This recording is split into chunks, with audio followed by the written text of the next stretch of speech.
Hey, Bequest! In 1932, Australia declared war on emus and lost. Seriously, the destruction of crops, of people's vital sustenance by these giant dinosaur-like birds led the Australian government to declare war on 20,000 emus, which is now known as the Great Emu War. Despite firing 10,000 rounds of ammo, soldiers only managed to eliminate about 1,000 emus. These birds were fast, evasive, and had insanely smart tactics. The military admitted defeat and, resorted to blocking out the emus with fences and even placed bounties on the emus. The Great Emu War was an embarrassing defeat for Australia in a hard-to-believe event, so much so that it got me thinking. How do we know this really happened, and is history written by the victors? I mean, obviously in this case it's not possible since the victors were the emus and animals can't write. But what if they could? Specifically, what if a monkey were to randomly hit keys on a typewriter for an infinite amount of time? Theoretically, this monkey would eventually type the complete works of Shakespeare and any other given text. This is the infinite monkey theorem. You can even use this website made by Reddit user Cogito Ergo Difference to see how long it would hypothetically take monkeys to type out any piece of text. But just as the monkey's random typing would mostly produce gibberish, most of history is also unreadable, lost, destroyed, or never recorded in the first place. If we think of each key press as an event, then history as we know it is one of those rare sequences that formed a coherent narrative. The rest, are the countless stories, people, events that are unreadable, like the gibberish from the monkey's writing. But from these rare records, how do we determine what was true? How do we know that anyone from the past was real? Whether it is George Washington or Alexander the Great, Hercules or Aristotle, or how about the most influential figure in history, Jesus of Nazareth? How do we know that the past was real? History, from the Greek historia, meaning inquiry or knowledge acquired through investigation. Historical investigation is different from scientific investigation. Unlike science, which depends on the repeatability of an experiment, we can't repeat the past. We can't just hop in a time machine to go watch George Washington be inaugurated. Once something happens, it's over. The past only was. Unlike scientists that predict outcomes of an experiment, historians post-dict what most likely did happen based on the evidence. The two main types of evidence being primary sources and secondary sources. Primary sources are first-hand accounts created by eyewitnesses to an event. This can include diaries, letters, graffiti, photographs, artifacts, court cases, oral history, and even someone on Twitter reacting to the NBA Finals. Primary sources can be 10 days or 50 years after the fact. It only matters who it's described by. If you were to interview someone today who witnessed 9/11 and wrote it down, this would still be considered a primary source even if the event was over 20 years ago. And it's considered contemporary, meaning they come from the same time as the event or person discussed, which makes it more trustworthy since distortions of the event are less likely. A good rule of thumb is that within 50 years it's contemporary for modern times, while for the ancient stuff it can be multiple decades, but 100 years is generally a safe rule of thumb. After all, recording history in the ancient world was very different. Most people were illiterate, and it could take decades for something to be written down, especially considering how expensive papyrus, ancient paper, was, and even rarer if that source survived. But you know what else did not survive? Alexander the Great.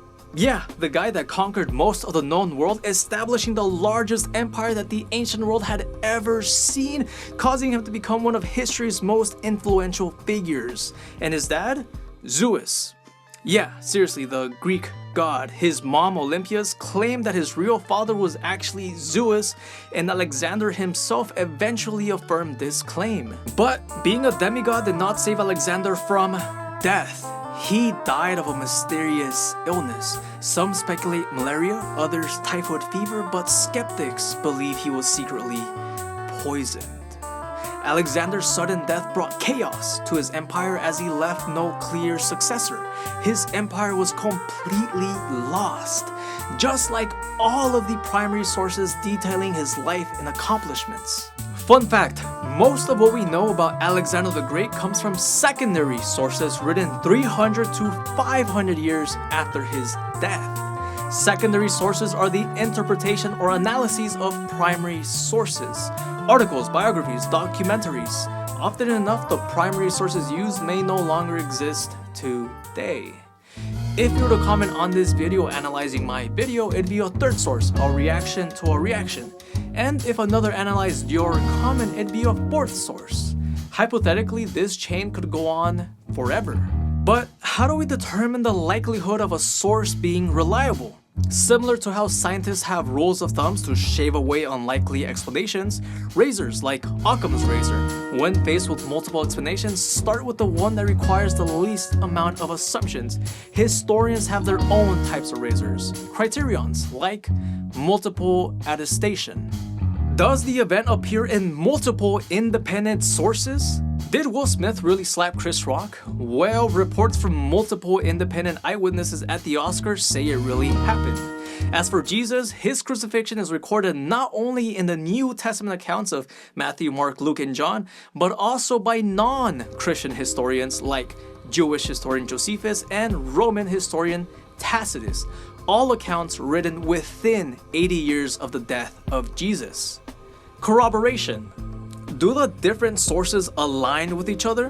While the gospel accounts seemingly contradict each other in specific details, they and the non-Christian sources agree that Jesus was a real person who got crucified. Contextual consistency. Does the event fit its historical and cultural context? The 5 W's are a good starting point. Who, what, when, where, and why. A Jewish preacher and teacher executed by crucifixion around 30 AD just outside Jerusalem by the Romans because they deemed him a political threat perfectly aligns with the known historical context. Intention and purpose. Why was the source created and for whom? Was it intended as a historical narrative or as a piece of fiction? Was it for the masses or between specific individuals? Understanding the context helps identify reliability and bias. There are more criteria, but these are some of the basics historians use, like Bart Ehrman, a prominent historical expert who is atheist-leaning. He states that Jesus was indeed a real Jewish preacher and teacher who was crucified in Jerusalem when Pontius Pilate was the governor of Judea, and that basically all historians agree on this. Whether or not Jesus was truly God in human form as he claimed to be is an entirely separate issue. Bart even goes as far as saying that those that deny Jesus do so not from an objective evaluation of the evidence, but because they have some other agenda that this denial serves. Skepticism is healthy, it should be encouraged. Whether it's about Jesus' evolution or why Thanos didn't just double the resources instead of snapping away half the universe. But hyper-skepticism is where things start to get odd.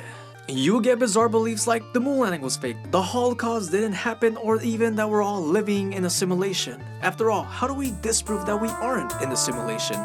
We can't. Hyperskepticism, the refusal to accept overwhelming evidence, denying that even which we can see with our own eyes is exactly what everyone might need in this new era of deep fakes. Hyper-realistic AI-generated video and audio that mimic real people. In just 1 year, deepfakes have gone from being ridiculously awful to, man, this is AI?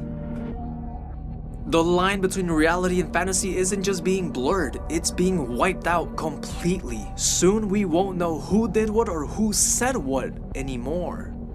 Identity theft, blackmail, evidence tampering, fake hostage situations, the list of dangers is endless and it's already a problem. 95% of all deepfakes are non-consensual explicit material of someone. A high school in Pennsylvania had to shut down after a student created explicit deepfakes of 50 girls in his class.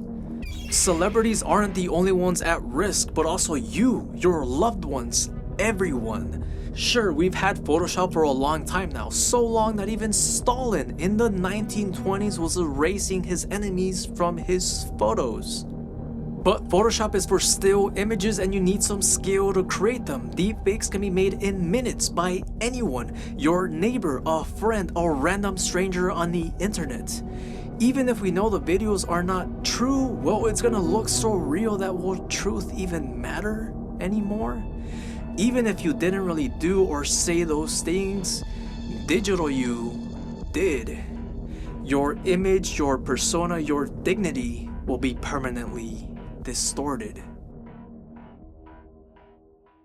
Our future is set to be distorted, and so is our past. Imagine the challenge future historians will face. Instead of a lack of sources, they'll have to sort through a massive ocean of digital material where fiction will be indistinguishable from reality. Well, that's if our current age is archived and preserved. Archives are where historians get their sources from, like libraries, museums, governments. These are the treasure troves of history. Now, archives are increasingly digital, like the Library of Congress, which has archived every tweet from 2006 to 2017. So, if you've ever deleted a tweet, don't think it's gone for good. But that's putting the cart before the horse. That's if anyone bothers to remember you. You'll probably be forgotten like 99.99% of all human beings. I mean, even the most important people in history are forgotten. Can you name all the founding fathers of your country? Or the person who invented vaccines, or hand washing, or even name 10 active members of your government? Even those who revolutionize daily life, those impacting our lives today, are forgotten. See, it does not matter who did what or who wrote what in history. What matters is that someone chooses to remember. Death comes for everyone, and maybe the scariest part is not that we die physically, but that we will be forgotten. That no one will care whether you existed or not. That no one will bother to remember you. This is true death, the silence that follows when no one speaks your name. Death is the only true victor, and though it does not write the story, it certainly finishes it. But maybe that's why history is so important. It offers a kind of life after death, preserving us, creating stories that immortalize us, shaping how we live and how we are remembered. So how do we know the past was real? The truth is we don't, not completely. History is an act of faith built on the careful interpretation of evidence, and above all, an act of defiance, a war against death. And though we are destined to lose this war, perhaps one person did conquer death. Perhaps there can be life after death. Thanks for watching.